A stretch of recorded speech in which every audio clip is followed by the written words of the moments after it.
Bora comentar sobre o final da terceira temporada de The White Lotus, que eu acho que foi uma temporada que muita gente não gostou, mas eu amei e eu vou explicar o porquê. Começando pelo fato de que essa temporada aqui teve episódios que não deram pra gente como público o que a gente queria ver. Um grande exemplo são todos os personagens da família Radcliffe, que dentro desse núcleo familiar aqui a gente espera que ocorra algum tipo de confronto, mas na verdade os personagens ficam negando várias coisas e não entram em choque. Que se a gente realmente for refletir é o que acontece com todas as famílias. As brigas ficam contidas, o que a gente realmente quer falar pro nosso pai, pra nossa mãe, pro nosso tio, pro nosso primo, realmente não acontece. A gente guarda muita coisa dentro das nossas relações familiares. Dentro desse grupo de personagens, você percebe que tem vários estilos ali de negar as coisas que acontecem na sua vida. Por exemplo, o Saxon começa como um babaca completo, uma pessoa que liga totalmente para si, mas no final ele tá refletindo um pouco sobre a pessoa que ele quer ser. Enquanto que a Piper parece ser o tipo de pessoa que tá refletindo sobre si,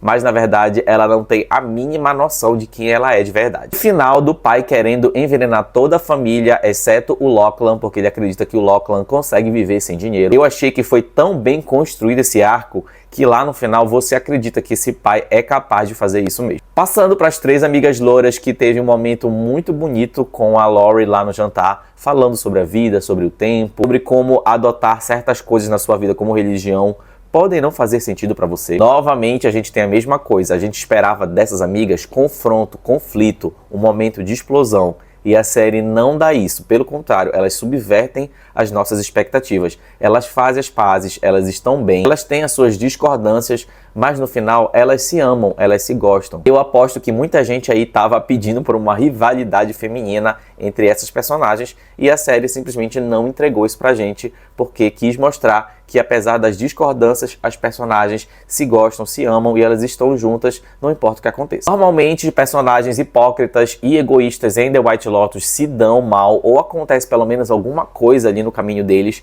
mas com a Belinda eu senti que foi uma forma de mostrar que pessoas que foram boas majoritariamente ali na maior parte da sua vida podem ser egoístas e individualistas em um certo momento. Você percebe que a Belinda fez com o Pornichai a mesma coisa que a Tanya fez com ela lá no final da primeira temporada. Deu uma certa esperança, mas no final das contas, agora ela é o tipo de pessoa que pode recuar nas decisões, pode amassar os sonhos de alguma pessoa, porque agora ela tem dinheiro. E o Greg, mais uma vez aqui em The White Lotus, ele se safou. Ele basicamente é o único personagem que aparece em todas as temporadas e talvez The White Lotus vá continuar com todos os seus arcos a cada ano, com esse personagem ali aparecendo de alguma forma. Eu desconfio que vai ser mais ou menos isso. O Gay Talk lutou contra essa ideia aí de ser violento, de subir na vida tomando decisões muito sérias, que era uma coisa que ele não queria fazer. Ele quer somente viver uma vidinha de boa, ele é uma pessoa que quer estar bem com todo mundo, mas no final das contas o que ele queria muito, na verdade, era ter a Mookie para si.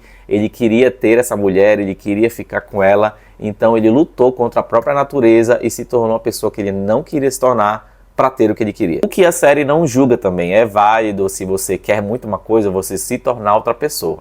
Mas o Gay Talk não completamente virou essa outra pessoa, porque no final das contas ele não denunciou lá os criminosos russos. Agora passando para quem realmente de importante morre nessa temporada, que foi o Rick e a Chelsea. Já tinha rumores aí na internet rolando de que a Chelsea ia de arrasta por conta das joias que ela usava, das roupas que indicavam que esse era o destino dela mesmo. E se tem uma expressão que define esses dois personagens foi tarde demais, porque, por exemplo, a Chelsea acreditava que ela era a alma gêmea do Rick, que ela ia consertar ele, que os dois foram feitos um para o outro, mas ela basicamente não percebeu que ela estava numa relação tóxica, uma relação onde o cara revirava os olhos para ela sempre, que ele tratava ela meio mal, que ele diminuía algumas coisas que ela falava. Então a Chelsea foi incapaz de ver que aquele cara não era para ela. Foi tarde demais dela perceber isso e ela acabou morrendo. E o Rick é a mesma coisa, ele não conseguiu superar um trauma, um desejo de vingança. Na hora que ele foi procurar algum tipo de ajuda, também já era tarde demais. Ele foi atrás daquela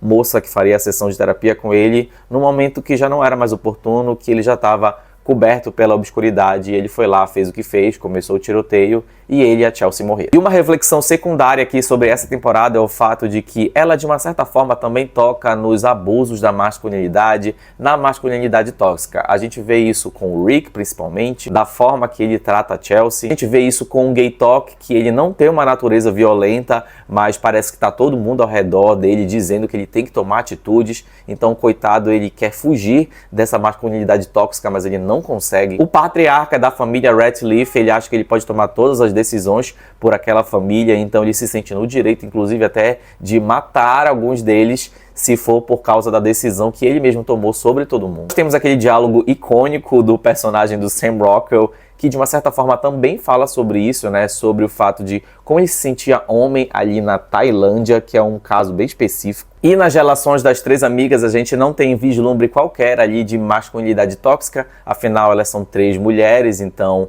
a gente não chega a ver os personagens que influenciam na vida delas, mas na verdade isso não importa, isso não é sobre eles, aqui é sobre elas. E no final das contas eu gostei que essa temporada aqui teve um outro estilo, um outro tipo de abordagem. Você percebe que ainda é o The White Lotus da primeira temporada, da segunda temporada, mas tem alguma coisa ali que foi diferente. É isso que é legal e é isso que talvez seja muito incrível que The White Lotus possa construir se tiver várias temporadas. A gente não vai saber o que esperar. As temporadas podem ter abordagens diferentes, podem ter tipos diferentes de personagens surgindo. E é isso, pessoal. Essas foram as minhas reflexões sobre o final da terceira temporada de The White Lotus. Se você assistiu essa série, comenta aí o que você achou.